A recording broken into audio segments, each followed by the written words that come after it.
2022년 한 해를 돌아보면 후회할 일도 많았고 아쉬운 일도 적지 않았습니다. 새해를 이렇게 맞이할 수 있는데 돌아보면 걱정했던, 염려했던 때가 많았습니다. 우리 장로님들과 성도님들의 기도와 후원으로 이 사장직을 감당해 왔습니다. 설교자로서는 너무 걱정하지 마시라고, 주님이 함께 하신다고, 기도하면 응답해 주신다고 그렇게 자주 말하고 설교했던 사람이 정작 걱정하고 많은 염려 가운데 살아온 것을 생각할 때 이거 목사의 체면이 말이 아니다, 이런 생각이 듭니다. 교회 일보다 학교 일 때문에 고심했던 적이 많았습니다. 교회 일은 미안함이라는 말로 대신할 수 있을 것 같습니다. 아프고 외로운 분 많은데 제대로 살펴드리지 못해서 송구스럽다는 생각입니다. 아마도 코로나가 아니었으면 이 사장직을 감당하지 못했을 것입니다. 인도하시는 하나님의 은혜가 감사하고 우리 성도 여러분의 응원과 격려, 지지가 큰 힘이 되었습니다. 그런데 이 시점에서 우리가 뒤를 돌아보고 반성하는 것도 필요하지만 그보다 더 중요한 것이 있습니다. 바로 새해를 맞이하면서 결단하는 것입니다. 빌립보 교회 성도들을 향한 사도 바울의 권면을 묵상하고 2023년 새해에는 그렇게 살기를 기도하시고 결단하시기를 바랍니다. 세상에 속해 있으나 세상에 속하지 않은 성도의 모임인 교회는 그 특성상 세상과의 긴장과 영적 전투를 피할 수 없습니다. 복음에는 중간이 없습니다. 일주일에 하루만 크리스천일 수가 없듯이 이 세상이 아닌 그 어디에 있어도 우리의 정체성은 그리스도를 닮아가는 사람이어야 합니다. 어디에서든 당당히 주님을 따르고 주님의 말씀대로 살아가는 진짜 크리스찬이 되시기를 바랍니다. 지금까지 빌립보서 1장, 2장, 3장까지 복음에 합당한 삶을 살라고 하나됨과 담대함을 가르쳤던 사도 바울은 이제 빌립보 교회 성도들이 어떤 태도와 마음가짐으로 이 삶을 살아내야 할 것인가를 말씀하고 있습니다.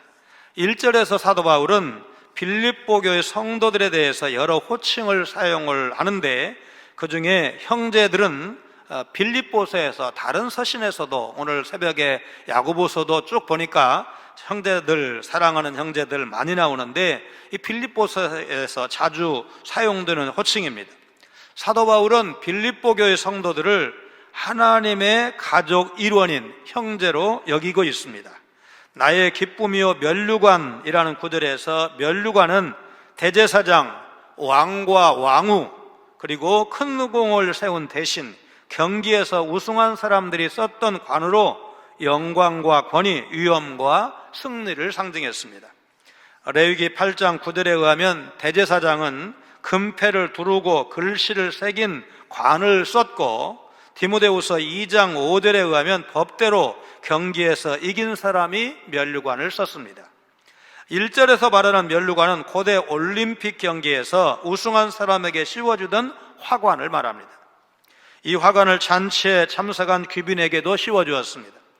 시대는 달라졌지만 방문객에게 꽃 목걸이를 걸어주면서 환대하는 섬나라 풍습은 여러분도 아실 것입니다.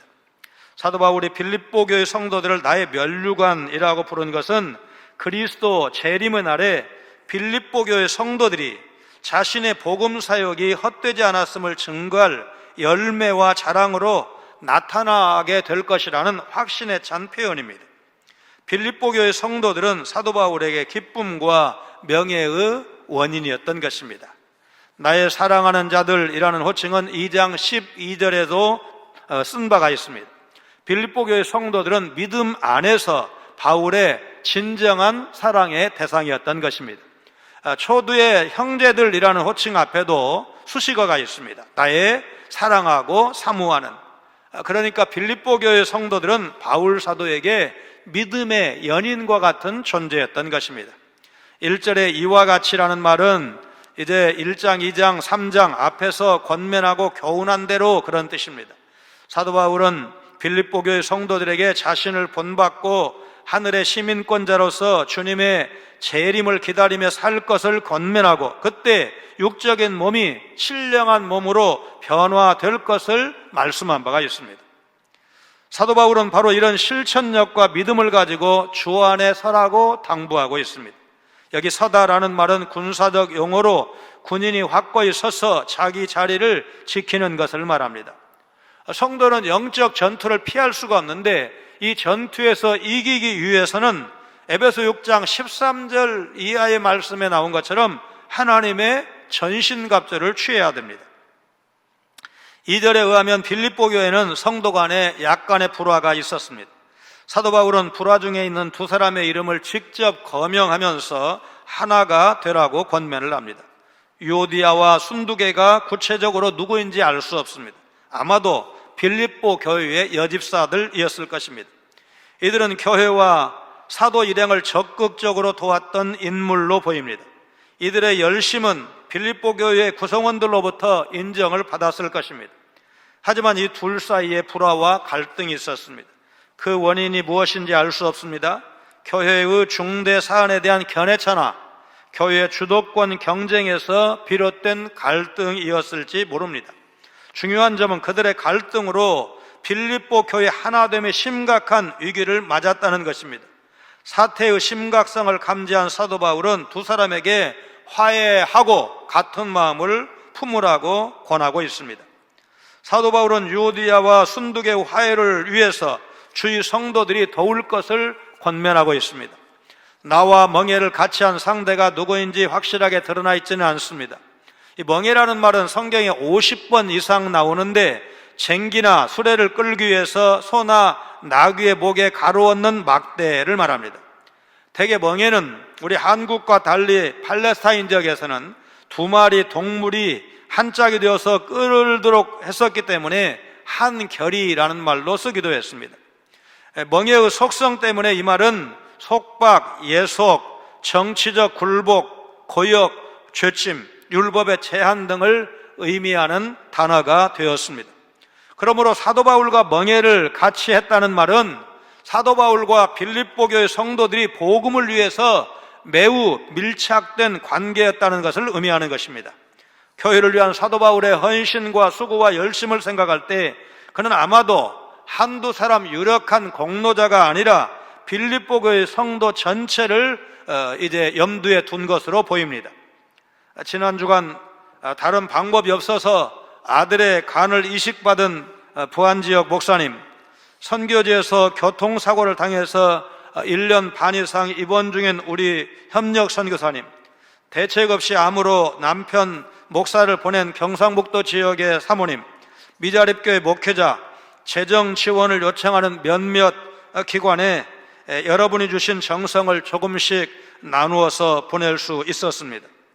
매년 연말이면 도와달라는 갖가지 사연을 이제 받게 되고 마음의 부담이 적지 않았는데 몇 년 전부터 우리 여전도회와 몇 분 권사님들이 적극적으로 짐을 나누어 짐으로 제가 상당한 부담을 덜었습니다. 그래도 목사님의 어려운 형편을 정기적으로 돕지 못해 죄송합니다.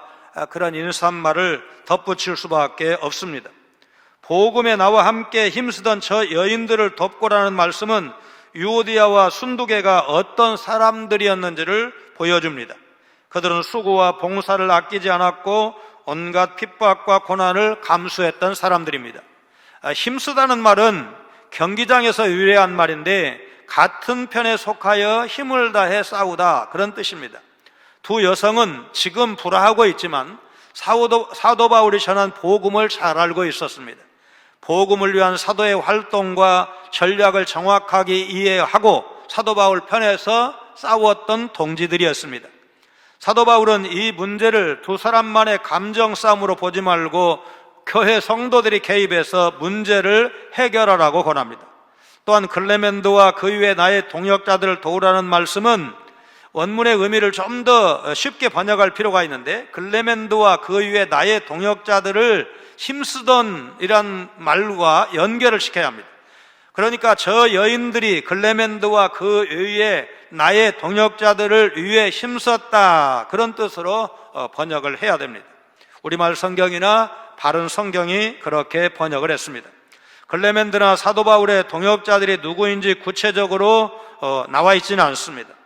그들도 분명 빌립보 교회의 구성원이었을 것이고 또 성도들에게 본보기가 되는 그런 봉사자들이었을 것입니다. 바울은 유오디아와 순두계가 현재 빌립보 교회의 일치를 깨뜨리고 있지만 여전히 글레멘드와 바울의 동역자로 취급해야 한다고 생각을 했습니다. 그 이름들이 생명책에 있다는 구절에서 이름은 문제를 일으킨 두 사람뿐만 아니라 글레멘드와 바울의 동역자 전부를 포함하는 표현입니다. 빌립보시에 시민 명부가 있는 것처럼 하늘에도 천국 백성의 이름을 기록한 생명책이 있다는 사실을 성경이 분명히 증언하고 있습니다. 요한계시록 3장 5절 말씀 같이 읽습니다. 이기는 자는 이와 같이 흰 옷을 입을 것이요 내가 그 이름을 생명책에서 결코 지우지 아니하고 그 이름을 내 아버지 앞과 그의 천사들 앞에서 시인하리라. 바로 이 생명책에 지금 갈등 중인 유오디아와 순두계의 이름이 등재되어 있다고 사도가 말씀하고 있는 것입니다. 그러니 빌립보 교회 성도 여러분은 이 두 사람을 비난하거나 배척하지 말고 두 사람의 불화가 해소될 수 있도록 도우라는 것입니다. 빌립보는 마게도냐 지역의 도시였지만 군 복무 경력으로 로마 시민권을 얻은 퇴역군인이 많이 사는 도시였습니다. 이 사실을 알고 있던 사도 바울은 그들을 사랑하고 사모하는 형제들이며 기쁨이요 면류관이라고 부르면서 주 안에 서라고 말하고 있습니다. 이 말은 군대에서 진용을 갖추고 그 자리를 사수하라는 명령입니다. 사도 바울은 빌립보 교회 성도들에게 마치 전장에 나가 함께 싸운 전우처럼 영적 곤경에 흔들리지 말고 그 자리를 지켜달라고 요청한 것입니다. 빌립보 교회는 사도행전 16장에 의하면 자색 옷감 장사 루디아의 집에서 시작되었기 때문에 여성 성도들의 영향력이 컸을 것입니다. 사도는 유오디아와 순두계라는 두 여인의 갈등에 대한 진단으로 주 안에서 같은 마음을 품으라 권면한 다음에 주변 사람들에게도 두 사람이 화해할 수 있도록 도우라고 했습니다. 이처럼 영적 전투는 교회가 마치 군대처럼 하나의 대열을 이루어서 함께 돕고 연합함으로 감당해야 합니다.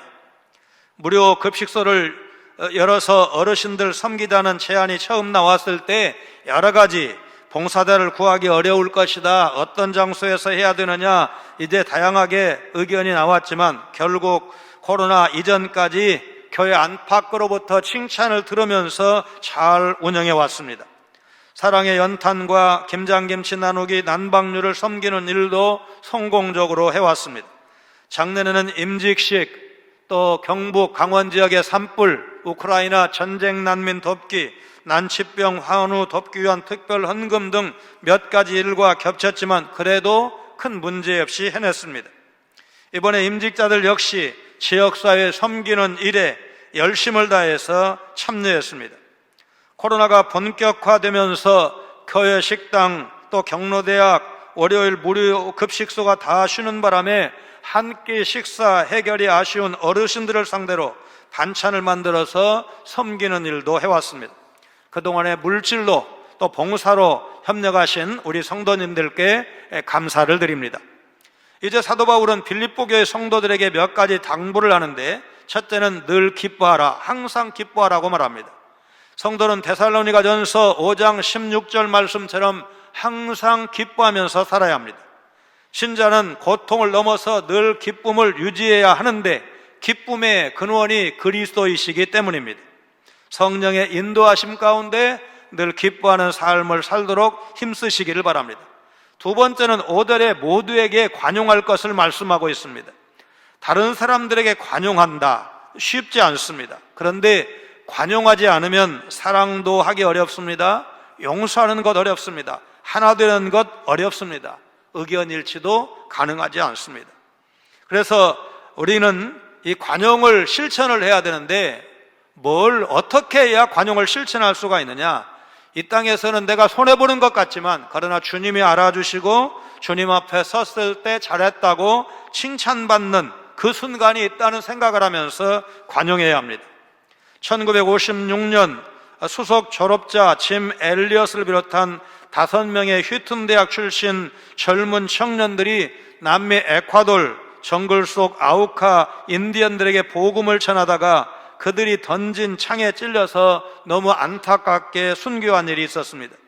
2006년에 순교자의 아들인 스티브 세인트가 쓴 책, 우리말로는 창끝이라고 번역되어서 영화화되기도 하고 책도 나왔습니다.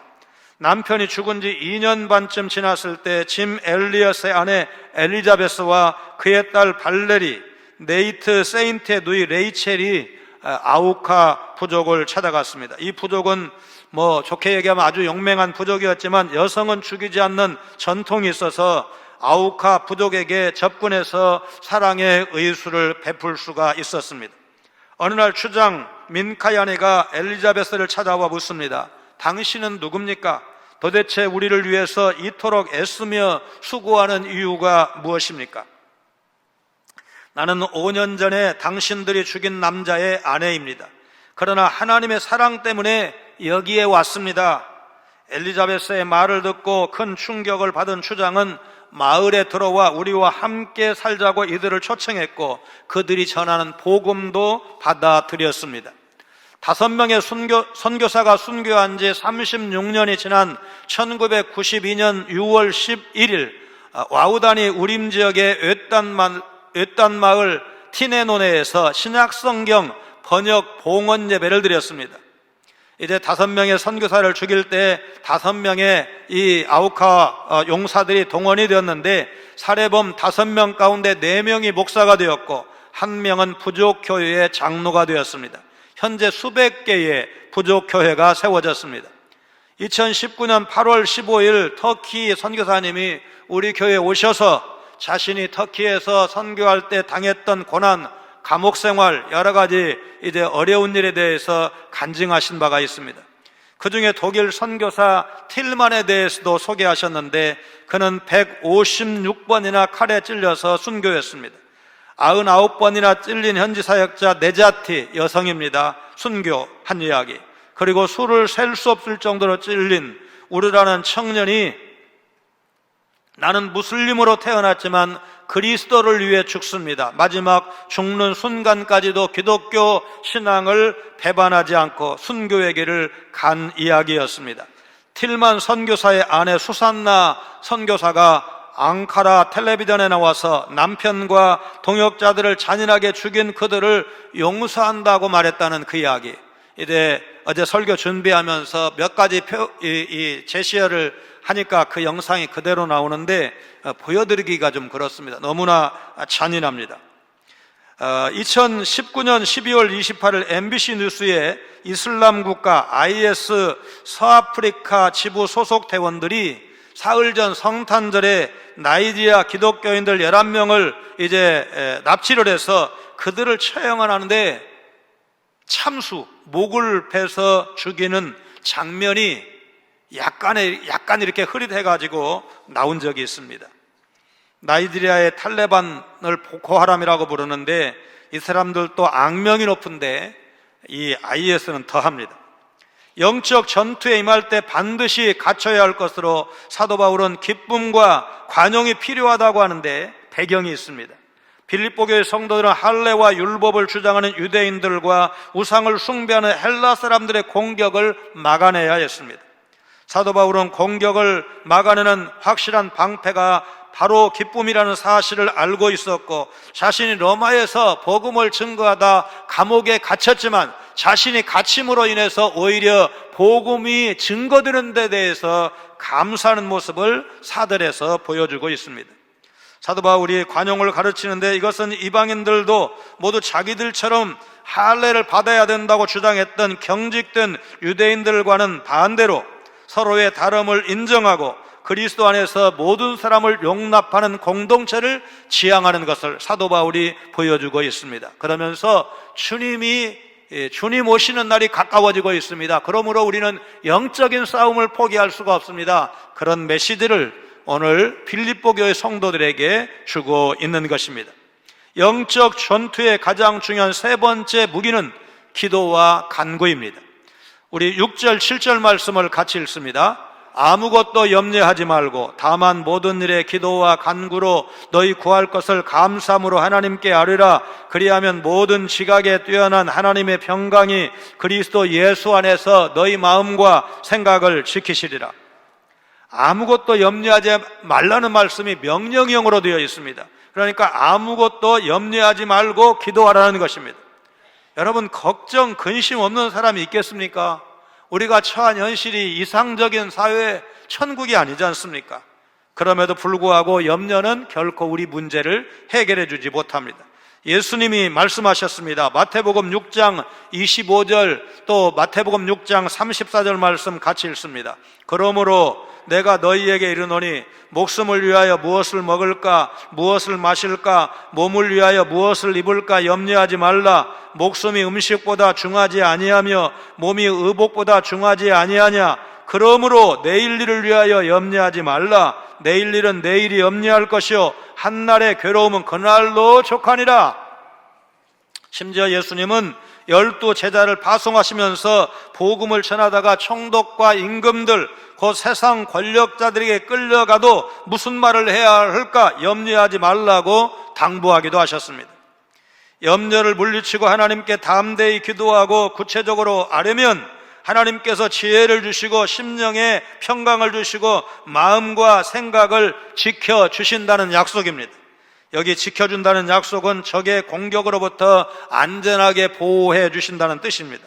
전투 태세를 갖추고 초소를 지키는 로마 제국의 이제 용맹한 군인처럼 하나님의 평강이 신자들 마음에 주둔해서 신자들의 마음을 지켜주신다는 것입니다. 사도 바울이 특별히 기도할 때 염려를 버리라고 말한 이유는 무엇이겠습니까? 여러분, 우리가 경험하지 않습니까? 우리가 기도하면서도 염려하지 않습니까? 그렇기 때문에 사도 바울은 이 빌립보 교회 성도들에게 염려를 버리라고 명령한 것입니다. 쇠제 두루미는 광활한 몽골 초원에 살아가는 조류입니다.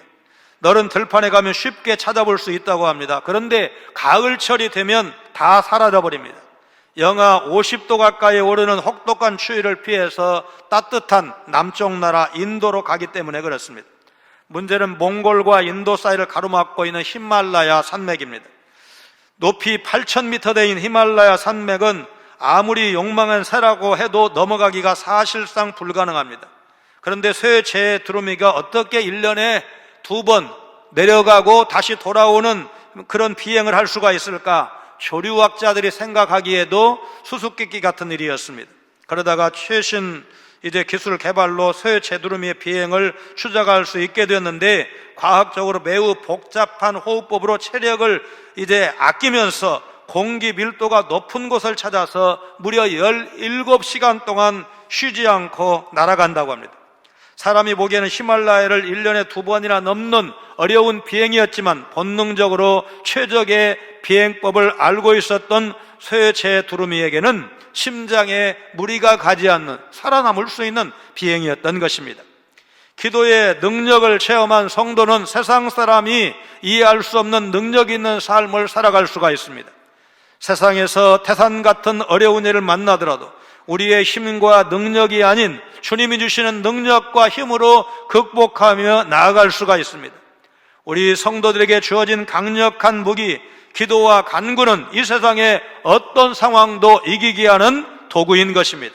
사도 바울의 가르침을 따라 영적 전투에 임하면 우리는 이 전투에서 이길 수가 있습니다. 물론 전투를 감당하다 보면 힘들 때가 없지 않습니다. 그래도 포기하지 말고 우리가 하나 되어서 나아가야 됩니다. 기뻐하면서 나아가야 됩니다. 나와 다른 형제들을 용납할 수 있어야 합니다. 감사를 잃지 않고 기도하셔야 됩니다. 정결한 삶을 살아가는 훈련과 연습도 놓을 수가 없습니다. 주님이 다시 오십니다. 주님은 우리 편이십니다. 새해에도 영적 전투를 이제 감당하는 일에 빠짐없이 참여하는 여러분 되시기를 바랍니다. 2023년 새해에 모든 사람에게 관용하며 살도록 도와주시기를 기도하시기를 바랍니다. 염려하는 대신에 감사하며 기도하시기를 바랍니다. 본을 보이면서 말씀대로 단순하게 사는 삶을 실천한다면 분명히 1년 뒤에 연말에는 조금 더 나은 우리가 되어 있을 것입니다. 미리 겁먹고 포기하지 말고 그래도 나아질 거야, 1년 후에 내가 좀 더 성숙한 믿음의 사람이 될 거야, 이런 기대를 가지고 하나씩 실천해 나아가심으로 주님과 동행하시고 주님과 동행하심으로 승리하시는 2023년 새해가 되시기를 주님의 이름으로 축원합니다.